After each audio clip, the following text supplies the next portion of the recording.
Olá pessoal, bem-vindos a mais um vídeo. Hoje nós vamos falar sobre o parecer 17 de 2001, parecer importante que trata de um tema aí extremamente importante que é a educação especial, e nós vamos falar desse parecer, claro, fazendo aquela leitura turbinada, né? Vamos ler aqui o documento, comentar as principais partes, o que pode cair, e como é um parecer extenso, né? Nós vamos ali dividir ele para não ficar um vídeo tão extenso. E claro que depois vai ter aquele simulado com as perguntas e comentários, tá bom? Então a gente sempre faz isso para você despertar aí para algumas questões do texto que talvez você fazendo a sua leitura aí você não percebesse, então é importante. Quero aqui, né, sempre ressaltar a importância do momento que nós estamos vivendo, a gravidade do momento, que é a pandemia. Então, procure se prevenir sempre, né, usando máscara, mantendo o distanciamento social, evitando aí contaminar e contaminar aos outros, tá bom? Certo? Dito isso, vamos lá, né? Momento super difícil, inclusive que afeta os concursos também, porque acaba provocando aí uma série de adiamentos, enfim. Mas é uma oportunidade de você também se dedicar mais aos estudos, tá? Olha só, gente, o que é um parecer, né? Parecer do Conselho Nacional de Educação, como estamos vendo aqui, e da Câmara de Educação Básica, a famosa CEB. Toda vez que existe um assunto na educação, ele é tratado ali, né? Pelo Conselho Nacional de Educação, para regulamentar, para colocar algumas ideias, normas. Então, o Conselho tem um papel importante aí no Brasil, e ele fez um parecer, que é o parecer 17, desculpa, de 2001, né, que é Diretrizes Nacionais para Educação Especial na Educação Básica, tá? Então, nós vamos falar disso aqui. Primeiro aqui o relatório, né, esse relatório aqui, ele vai apontar aí porque a importância do documento, que o documento foi baseado numa bibliografia, em pesquisa, nas demandas das entidades, enfim, tudo isso, né? Então, é a apresentação do documento, aqui as necessidades, né? As dúvidas que existem sobre educação especial, e aqui, gente, ainda chama portadores de necessidades especiais. Porque esse documento ele é de 2001, certo? Veja, tá aqui, ó, cursos de primeiro e segundo graus, né? Então são algumas terminologias que não se utiliza mais hoje. Mas aquilo que eu lembro para você, se perguntar na prova, né, você deve responder de acordo com o parecer 17 de 2001. Aí vai falar aqui de uma série de questões, né, dos desafios para a educação especial, em relação à LDB, a formação de professores, recomendações, enfim, acaba sendo aqui mais uma apresentação. Mas o mais importante aqui é o centro do documento, que está em dois temas, né, dois grandes temas, que é o tema 1, que é a organização dos sistemas de ensino para atendimento ao aluno que apresenta necessidades educacionais especiais, e o tema 2, que é a formação do professor, tá? Então nós vamos ver aqui o 1, certo? Que é a organização dos sistemas de ensino para o atendimento ao aluno que apresenta necessidades educacionais especiais. E aqui, gente, na nota de rodapé tem umas coisas importantes aqui, ó, tá vendo? Referenciais para educações especiais. Devem ser feitas nessa introdução, algumas recomendações ao sistema de ensino e educação. Olha esse aqui, ó. Implantar a educação especial em todas as etapas da educação básica. Ou seja, gente, educação básica ali, né, da pré-escola até o ensino médio, ela tem que estar em todos, né, o documento. Hoje, a educação especial tem que estar em todos, da creche até a pós-graduação, o doutorado, tá? Lembrando sempre uma coisa importante que eu falo, a nossa educação, ela é inclusiva, ela é então ela sempre está ali colocando a inclusão como um ponto importante. Então, olha só, prover a rede pública dos meios necessários e suficientes para essa modalidade, estabelecer políticas efetivas e adequadas à implantação da educação especial, ou seja, você tem que ter uma série de medidas aí, né, para garantir que realmente o atendimento seja feito da melhor forma possível. Isso requer material, requer adaptações, requer políticas públicas bem específicas, requer formação, requer uma série de coisas, tá? Orientar acerca da flexibilização e adaptações dos currículos escolares, claro, existe aí o famoso conceito da equidade, né? Ou seja, eu tenho que, às vezes, dar mais para aqueles que mais que necessitam mais, né? Então, preciso dar mais atenção. Se eu quero criar um equilíbrio, eu preciso, às vezes, me dedicar mais àquela criança, àquela pessoa, e aí, claro, né, dentro das suas possibilidades. Por isso se admite a flexibilização, a adaptação, enfim, uma série de questões.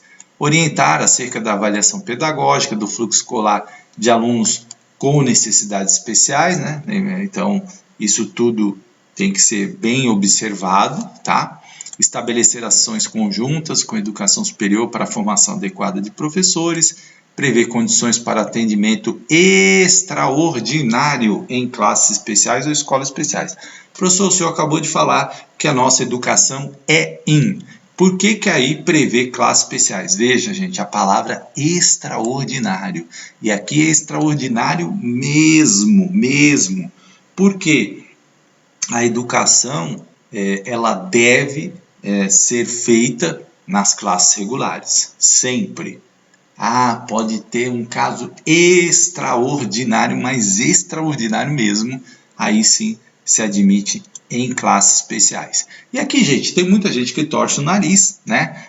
Porque inclusão, né? Eu já vi muita gente torcer o nariz para inclusão, mas tem um argumento que eu acho fantástico para derrubar tudo isso. Gente, as pessoas com necessidades especiais vão viver onde?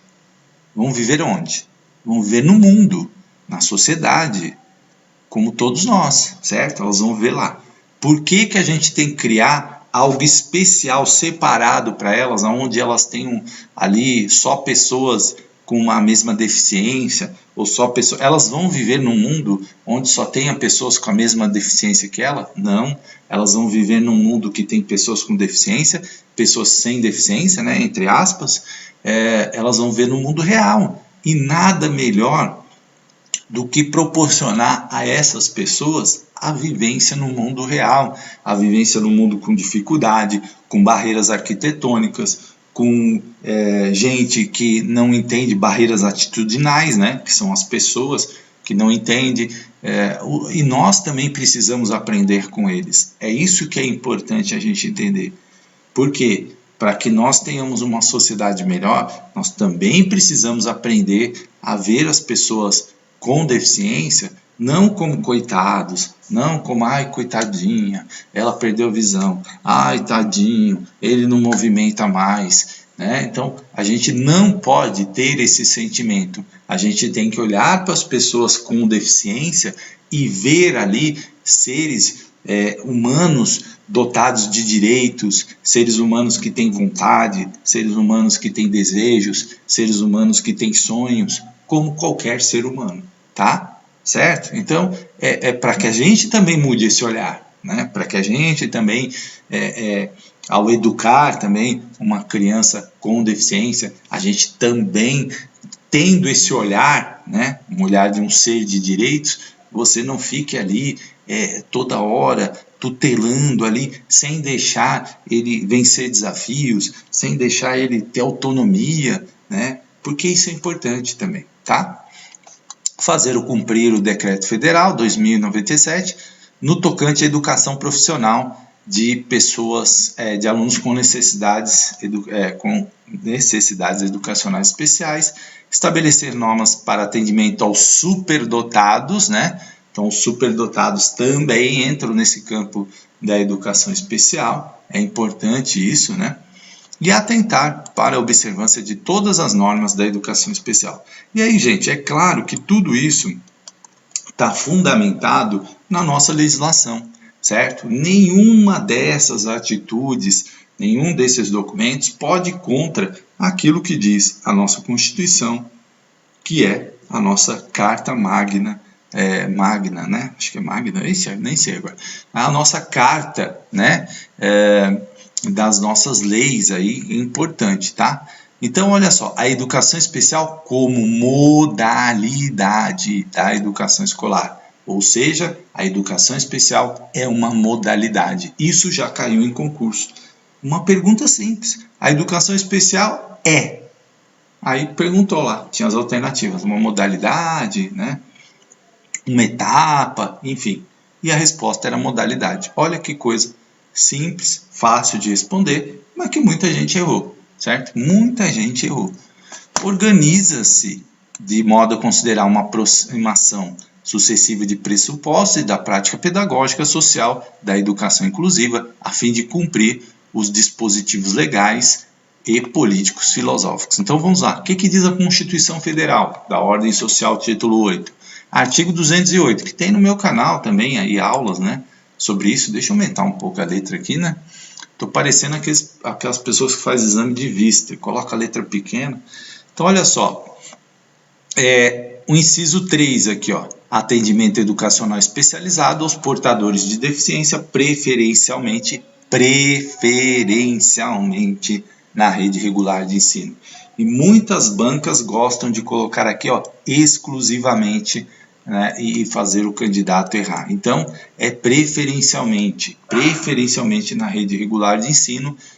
Isso é uma pergunta que constantemente aparece aí nas questões de Constituição e muita gente às vezes acaba escorregando aí no exclusivamente. É preferencialmente na rede regular de ensino, tá? Não é obrigatoriamente, tá? É preferencialmente. 4. Parágrafo 1. O acesso ao ensino obrigatório é gratuito e direito público e subjetivo. Gente, o que significa direito público e subjetivo? Já expliquei isso em outros vídeos, mas é importante explicar de novo. É um direito que é de todos, que é inquestionável, tá? O direito, o acesso à educação, ele é inquestionável, certo? Acesso aos níveis mais elevados do ensino, da pesquisa e da criação artística, segundo a capacidade de cada um. Então, por que está citando aqui o artigo 208? Né? Para mostrar que todo o parecer ele está fundamentado na nossa legislação e não podia ser diferente. Tá? Então, pode aparecer perguntas sobre isso? Pode, né? Pode. Porque o parecer cai na prova, né? O parecer 17, a banca pode optar por perguntar do artigo 208, né? Pode, tá aqui no parecer, tá? Artigo 227, ó, inciso 2, parágrafo 1, criação de programas de prevenção e atendimento especializado para os portadores de deficiência física, sensorial ou mental. Veja, eu quero enfatizar, tá aqui portadores, professor, mas não se usa mais isso, se usa pessoa com deficiência, verdade. Só que esse é um documento que foi feito em 2001 e, lógico, em 2001 ainda se usava o termo portadores de deficiência. Para quem não sabe, esse termo aí foi alvo de muita polêmica, muito debate, e as pessoas criticavam muito esse termo, porque quem porta, né, pode deixar de portar. E muitas vezes, uma deficiência física você não deixa de portar, né? Então, se optou por pessoa com deficiência, tá? Então, hoje é a palavra que se usa. Mas no documento está aí, na Constituição está assim, no ECA também aparece, né? Então, aqui, ó, portadores de deficiência. Por quê, gente? Isso, as leis, elas são alteradas, mas nem sempre, alguns termos lá, apenas se for uma mudança aí de termo, às vezes o legislador acaba deixando desse jeito mesmo, tá? Então, bem como de integração social do adolescente, do portador de deficiência, mediante o treinamento para o trabalho, convivência, facilitação do acesso a bens e serviços coletivos e com a eliminação de preconceitos e obstáculos arquitetônicos. Veja, o artigo 227, ele vai trabalhar essa questão da integração, da eliminação de barreiras, né? E quando a gente fala barreiras, a gente está falando de barreiras físicas, né? Barreira arquitetônica, falta de adaptação, falta de acessibilidade, enfim, né? A gente está falando de barreiras físicas, mas também de barreiras atitudinais, que podem até ser preconceituosas, né? Então, não é muito comum aí aparecer questões falando assim, ó, a escola tal rejeitou a matrícula de um aluno autista. Pela Constituição, a escola pode fazer isso? Não, tá? Não pode, certo? Mas a escola... Gente, como eu disse, a nossa lei ela é inclusiva. Você não pode criar desculpas, barreiras para a inclusão. Então todo mundo tem que buscar aí, né, a inclusão, tá? Parágrafo 2. A lei disporá normas de construção dos logradouros, edifícios de uso público, de fabricação de veículos de transporte coletivo, a fim de garantir acesso adequado às pessoas portadoras de deficiência. Então, olha só, o artigo 208, artigo 227 já traz ali uma série de elementos que buscam aí garantir a acessibilidade, a inclusão, o respeito à pessoa com deficiência. Aí vem a lei 10.172 de 2001, que aprova o PNE, o Plano Nacional de Educação, e dá outras providências. Então, o que diz lá no Plano Nacional de Educação com relação à pessoa com necessidades especiais? Diz o seguinte: do desenvolvimento de programas educacionais em todos os municípios, inclusive em parceria com as áreas de saúde e assistência social, visando a ampliação da oferta de atendimento, desde a educação infantil até a qualificação profissional dos alunos.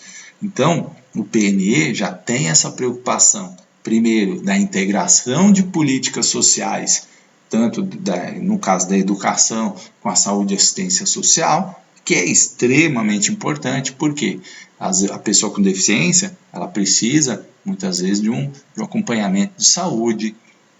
Muitas vezes a família precisa, uma família que não tem ali posses e precisa de assistência, precisa de orientação, precisa de uma série de coisas. Aí entra o papel da assistência social, dos benefícios que existem aí e das políticas sociais que existem no país, para possibilitar que essas pessoas tenham acesso a esses auxílios, essas ajudas.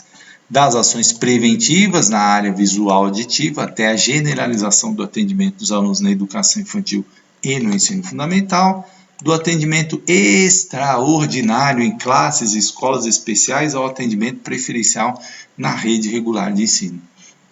Gente, houve uma grande discussão, uma grande batalha, porque as escolas especiais, elas temiam perder aí verba, perder atendimento, enfim, é uma discussão grande aí, né? Depois chegou até um meio termo ali que, enfim, você pode ter, claro, o aluno ali na rede regular de ensino e as escolas especiais atuarem ali na forma de complemento, como se fosse um AE, né, um atendimento educacional especializado, e aí chegou a um bom termo. Mas, assim, o ensino, o aluno com deficiência, ele deve sim, preferencialmente, estar lá na rede regular de ensino. Mas existem aí os casos extraordinários, e são extraordinários mesmo, que podem ser colocados em classes e escolas especiais, segundo o PNE. Da educação continuada dos professores que estão em exercício, a formação em instituições de ensino superior é importante também, porque o professor vai ter que lidar com essa questão da inclusão e ele precisa estar capacitado para isso, né? Então, precisa ser formado, e todos nós temos um monte de coisa para aprender ainda sobre isso, desde derrubar as nossas visões, né, da educação especial, e muitas vezes as pessoas têm a impressão ou acham que a criança está lá e ela está por estar, não está desenvolvendo, e assim, às vezes os avanços são pequenos, mas são extremamente importantes. Gente, às vezes uma pessoa com deficiência que tem um avanço que parece aos nossos olhos muito pequeno, muito pequeno, aquilo lá é uma conquista enorme, tá? Que se ela não tivesse na escola, se ela não tivesse interagindo, se ela não tivesse ali naquele meio, talvez ela não se desenvolvesse. E aí vale lembrar, gente, nós somos seres sociais, precisamos viver em sociedade. O quanto que a pandemia mostra pra gente que a gente não consegue ficar isolado, que a gente precisa ver gente, que a gente precisa sair, que a gente precisa se confraternizar, que a gente precisa abraçar, que a gente precisa fazer tudo isso. Muitas pessoas estão aí em crise de ansiedade, em crise de depressão, em crise disso, daquilo, porque nós somos seres sociais. Ah, mas eu nem saio muito, mas o fato de você ficar ali restrito, né? E o que acontece com muitas pessoas com deficiência? Às vezes só fica em casa, não tem contato com outras pessoas. Algumas são até sofrem maus tratos, são amarradas, enfim, cada coisa que eu já vi que é de assustar. E claro que se eles estão mais isolados, se eles têm uma convivência restrita com poucas pessoas, o desenvolvimento é prejudicado, tá? Então vamos lá, também a Lei 853 de 89, né, que dispõe sobre o apoio às pessoas com deficiência, sua integração social, assegurando o pleno exercício de seus direitos individuais e sociais, é aquilo que eu falei, são seres de direitos, né, e de desejos também, como todo e qualquer ser humano. Então, esse olhar é que tem que mudar. E aí, quando você pensa na prova e você vai responder, você tem que responder com esse olhar, porque a nossa lei, os nossos teóricos que caem no concurso, eles pensam assim, é assim que as perguntas vêm, e é assim que você precisa ter isso em mente para você responder certo. Ah, eu não concordo, eu tenho uma outra opinião, eu tenho divergências quanto a isso. Ok, só que se você levar para a prova a sua opinião e as suas divergências numa prova que pergunta sobre um documento que diz, que fala sobre inclusão com essa visão, você vai errar, porque ali não é uma prova de opinião, é uma prova para testar se você conhece o parecer 17 de 2001 e o que ele diz, não é o que você pensa, tá? Eu gosto sempre de deixar isso muito claro, gente, porque eu vejo muitos concurseiros brigando com a prova. E você não está lá para brigar com a prova, você está lá para acertar, certo?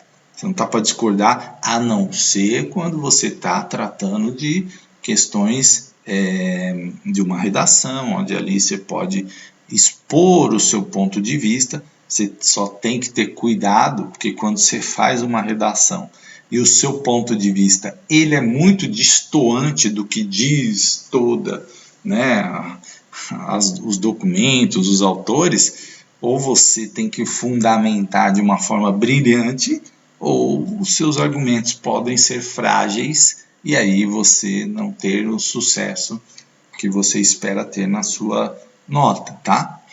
Bom, vamos falar aqui do ECA, né? Lei 8.069 de 90, que fala do Estatuto da Criança e do Adolescente, que também trata o tema no seu parágrafo 1 do artigo 2, a criança e o adolescente portadores de deficiências receberão atendimento especializado. E o artigo 5, que é contundente, nenhuma criança ou adolescente será objeto de qualquer forma de negligência, discriminação, violência, crueldade, opressão, punido na forma da lei qualquer atentado por ação ou omissão aos seus direitos fundamentais. Lembra que eu falei daquelas pessoas com deficiência que vivem isolado, elas estão sendo aí negligenciadas, estão sofrendo violência, estão sofrendo crueldade, certo? Eu dei os exemplos aqui. Então, estão tendo negado seu direito à educação. Então, tudo isso está previsto no ECA e também de forma muito contundente aqui nesse artigo 5. Lembre disso. E agora vamos falar da LDB. Veja como as nossas leis, elas são coerentes, elas vão ali, ó, sempre garantindo o que eu falo. A nossa lei é ela está sempre ali buscando ampliar o acesso à educação, sempre buscando atender as pessoas com deficiência. E quando você vai responder, gente, você tem que pensar nisso. Você tem que pensar nisso. É o que eu chamo de DNA da educação, né? DNA das nossas leis. Então você tem que pensar isso. Viu alguma alternativa que exclui, que limita, que restringe, que, né, tem uma cara de ser restritiva, de limitar, de proibir, de uma forma assim muito assintosa, não democrática, aí você já viu que está longe da nossa lei. Vamos ver o que diz a LDB. Artigo 4, inciso 3, atendimento educacional especializado aos portadores de deficiência, preferencialmente, olha aqui de novo, olha que bonito, preferencialmente na rede regular de ensino. Não esqueça isso, preferencialmente, tá? Na hora da prova, na hora que você bater o olho lá, você vê exclusivamente, obrigatoriamente, você vai lembrar de mim falando preferencialmente. Estarei na sua mente falando isso. Não vai errar, que aqui é preferencialmente. Lembra? Artigo 4, inciso 3, também está lá, né, nos outros documentos que nós acabamos de ver. E o artigo 58, entende-se por educação especial, para os efeitos dessa lei, a modalidade de educação escolar. De novo aqui, ó, educação especial é o quê? Uma modalidade de educação escolar. Também você vai ouvir eu falar isso lá na hora da prova. Modalidade de educação escolar, educação especial, que é oferecida preferencialmente na rede regular de ensino. Não esqueça, está aqui, ó, né? Para educandos portadores de necessidades especiais. Parágrafo 1. Haverá, quando necessário, serviços de apoio especializado na escola regular para atender às peculiaridades da clientela da educação especial. É o famoso AIE, né? Serviço de apoio especializado ali, né?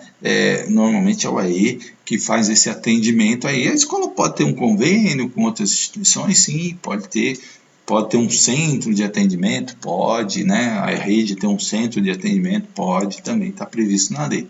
O mais comum é o AE na escola, tá?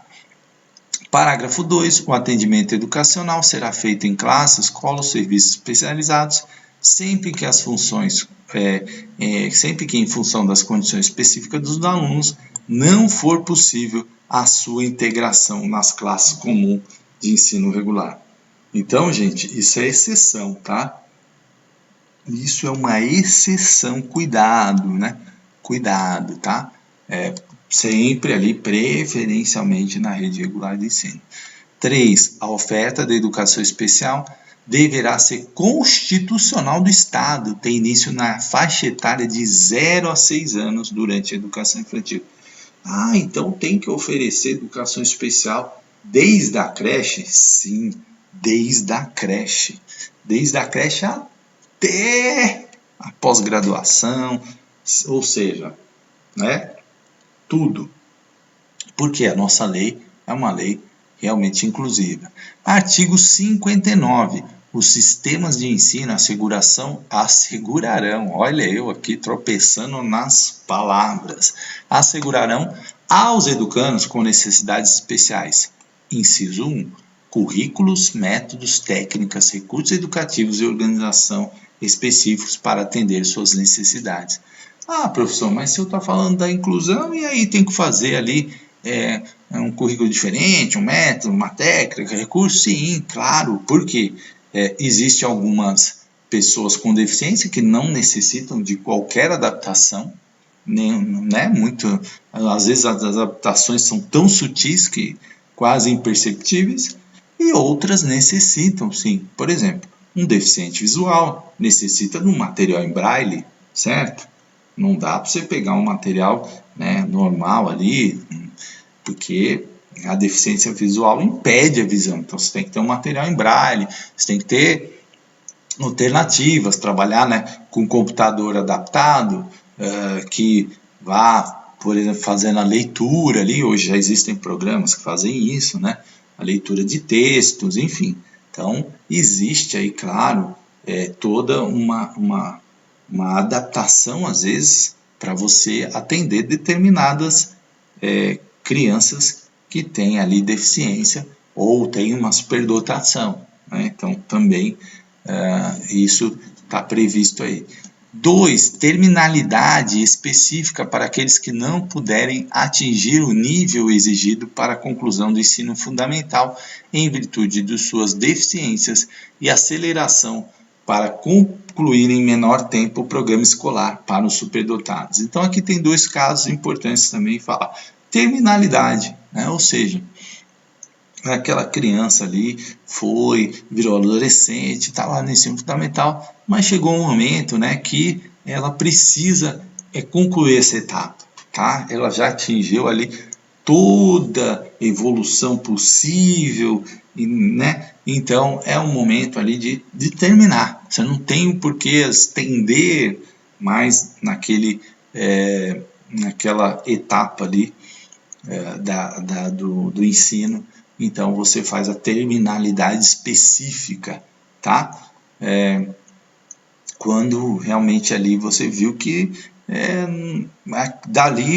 aquilo ali foi uma grande conquista, não vai atingir, né, talvez o nível que se esperava ali da criança e do adolescente, muitas vezes nem a condição física e intelectual da criança permite isso, mas então ela vai terminar os estudos sim, numa terminalidade específica. E claro, os superdotados, gente, eles, se for o caso, né, eles precisam ali ter tipo de uma aceleração. Por quê? O que acontece com o superdotado? Ele, se você não fizer um trabalho especial com ele começa a se desestimular, porque muitas vezes aquilo que é aplicado para a turma inteira ali, uma equação, né, resolver um problema, um desafio, para ele é super fácil, super tranquilo, ele encara aquilo, acaba, e aí ele fica ocioso, aí se torna um aluno agitado, às vezes bagunceiro, às vezes muito fechado, muito quieto, se desestimula da escola, enfim. Então o superdotado precisa também ser tratado com uma certa um programa especial para ele, para que ele possa aí se desenvolver também. 3. Professores com especialização adequada em nível médio ou superior, para atendimento especializado, bem como professores do ensino regular capacitados para a integração desses educandos na classe em comum. Importante aqui a capacitação, que eu tenho falado aqui já algumas vezes. Educação especial para o trabalho, visando a sua efetiva integração na vida em sociedade, que eu comentei. Então, vocês não sei se vocês acompanham aí algumas iniciativas de empresa que tem reservas, né, de vagas para pessoas com deficiência, alguns programas, né, o McDonald's tem para as crianças com Down, né, para as crianças, enfim, crianças especiais que acabam, crianças não, né, jovens, né, para trabalhar jovens, né, porque o ECA não permite, lembre-se disso. Então, jovens, né, que foram ali no estudo e que acabam trabalhando, tendo ali uma vida em sociedade, né, um atendimento especial e inclusão, isso é extremamente importante para o desenvolvimento deles. Inclusive condições adequadas para os que não revelarem capacidade de inserção no trabalho competitivo. Por quê, gente? Toda pessoa com deficiência não pode ser competitiva? Claro que não, né? Claro que não. Existem pessoas com deficiência que podem ser extremamente competitivas. Existem autistas, só para dar um exemplo, que são brilhantes no que fazem. Então, e aí tem um monte de exemplo, né? Então, eles são muito competitivos, né? Muito competitivos.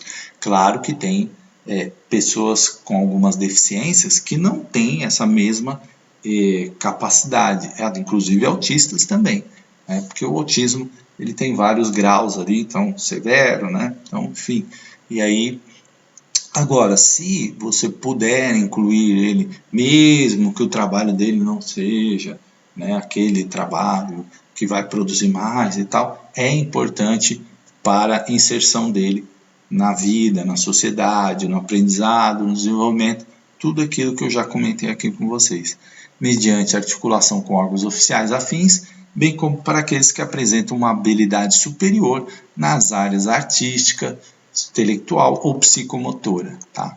Acesso igualitário aos beneficiários dos programas sociais suplementares disponíveis para o respectivo nível do ensino regular. Tá? Então, todos os programas que existem aí, Bolsa Família, né?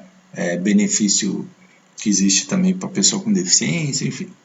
Tá? Artigo 60. Os órgãos normativos do sistema de ensino estabelecerão critérios de caracterização das instituições privadas sem fins lucrativos, especializadas e com atuação em educação especial para fins de apoio técnico e financeiro pelo poder público, certo? E parágrafo único, o poder público adotará como alternativa preferencial a ampliação do atendimento aos educandos com necessidades especiais, prevista na própria rede pública regular de ensino, independente do apoio às instituições previstas nesse artigo. Então, esse artigo 60, gente, ele está ali falando daquelas instituições, né, privadas que existem, sem fins lucrativos, que atendem as pessoas com deficiência. Então, existe uma infinidade aí de instituições importantes, né, que atendem as pessoas, enfim. Mas aqui está falando da responsabilidade do poder público, que é alternativa preferencial, certo? Não descartando essas que são importantes, recebem apoio técnico e financeiro, algumas verbas, né? Como eu disse, para atender esse público, mas o poder público cada vez tem que ampliar o seu atendimento. O decreto 3.298 de 99, que regulamenta a Lei 7853, que dispõe sobre a Política Nacional para a Integração da Pessoa Portadora de Deficiência, consolida as normas de proteção e outras providências.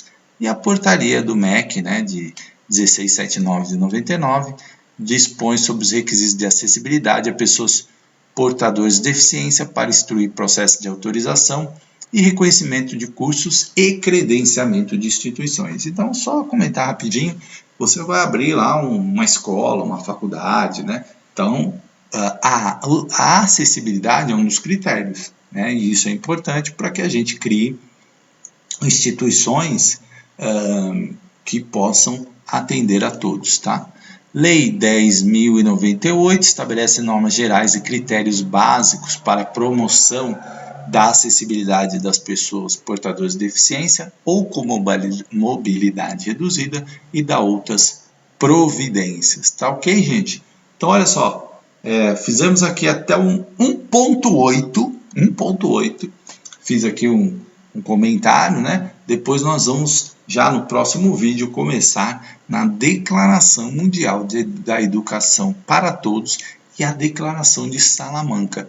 2 importantes documentos para a educação especial, e isso a gente trata no próximo vídeo, na parte 2. Espero que vocês estejam com a gente. Se você tiver dificuldade de localizar vídeos no canal, gente, deixa eu explicar uma coisa importante para vocês. Basta vocês irem no canal e colocarem na playlist. Então, você quer do concurso Carapicuíba? Playlist Carapicuíba, tá todos os vídeos lá. É importante para você localizar. Ou você vai lá no canal Professor Fábio Inácio e procura lá nos vídeos que tem. Tem mais de 100 vídeos aí para você relacionados a legislação, grande maioria de legislação, e também de alguns autores pedagógicos, simulados, enfim. Tem lá uma variedade importante para o concurso público. Te vejo no próximo vídeo para a gente concluir aí. Concluir não, vamos caminhar mais um pouquinho, né? Esse vídeo vai ter algumas partes para a gente terminar aí o parecer 17 de 2001. Um grande abraço e até o próximo vídeo.